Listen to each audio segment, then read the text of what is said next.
আপোনালোকতো সকলোৱে পঢ়া শুনা জানে যেতিয়া কিবা একাউণ্টৰ কিবা প্ৰব্লেম হয় নিজে অপশ্যনবিলাক ভালকৈ পঢ়ি চাই নিজে ঠিক কৰিব চেষ্টা কৰক সেইটো ভাল মানে ডিচিশ্যন আৰু মই তেনেকেই কৰিছোঁ নিজৰ ছাছপেণ্ড হোৱা একাউণ্ট কেনেকৈ মই নিজে ঠিক কৰিছোঁ এইটো ভিডিঅ' চালে গম পাব মোৰ একাউণ্টটো যোৱা ৰাতি ছাছপেণ্ড হৈছিলে নমস্কাৰ সকলোকে মোৰ একাউণ্টটো যোৱা ৰাতি ছাছপেণ্ড হৈছিলে 11:30 12টাৰ ভিতৰত আৰু ৰাতি 2টা বজালৈকে ট্ৰাই কৰিছোঁ নোৱাৰিলোঁ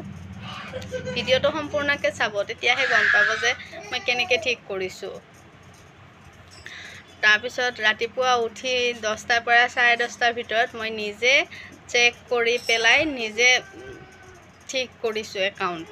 কাৰো হেল্প নোহোৱাকৈ কিন্তু পলাশ দাই অলপ কৈ দিছে তেওঁক মই মেছেজ কৰিছিলোঁ তেওঁ বহুত হেল্পফুল মানুহ হয় তেওঁ মানে কৈছে আৰু এনেকৈ কিবা কপি পেষ্ট লগা ভিডিঅ' আছে যদি ডিলিট কৰি দিয়া ঠিক হৈ যাব তেতিয়া মই ক'লোঁ যে নহয় মোৰ টেক্স ইনফৰমেশ্যনটো ইনকমপ্লিট হৈ আছে তেতিয়া তেওঁ ক'লে যে হেৰি ভালকৈ চেক কৰি চোৱা টেক্স ইনফৰমেশ্যনটো কি ফিল আপ কৰিছা কি কিবা ভুল হৈ আছে নেকি চোৱা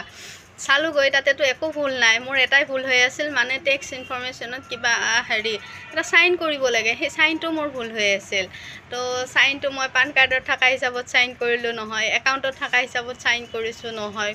লাষ্টত এটা বুজি পালোঁ যে তাতে মই ফিল আপ কৰোঁতে যিটো মই নাম লিখিছিলোঁ সেইটোৱে চাইন হিচাপত আকৌ লিখি দিব লাগে সেইটোৱে মোৰ ভুল হৈ আছিল তাৰপিছত ঠিক কৰিলোঁ অলপ আগত মোৰ তাত এটা নটিফিকেশ্যন আহিছে যে মোৰ একাউণ্টটো এক্টিভ কৰি দিয়া হৈছে আৰ্নিংটো এক্টিভ কৰি দিয়া হৈছে বহুত ভাল লাগিছে আৰু চবতকৈ বেছি ভাল লাগিছে মই নিজে মোৰ নিজৰ একাউণ্ট ঠিক কৰিছোঁ নিজে খুচৰি চাই চাই কোনো এক্সপাৰ্ট নোহোৱাকৈ কাকো মানে কাৰো পৰা হেল্প নোহোৱাকৈ কাকো ID নিদিয়াকৈ মই নিজে ঠিক কৰিছোঁ মোৰ সেইটো বেছি ভাল লাগিছে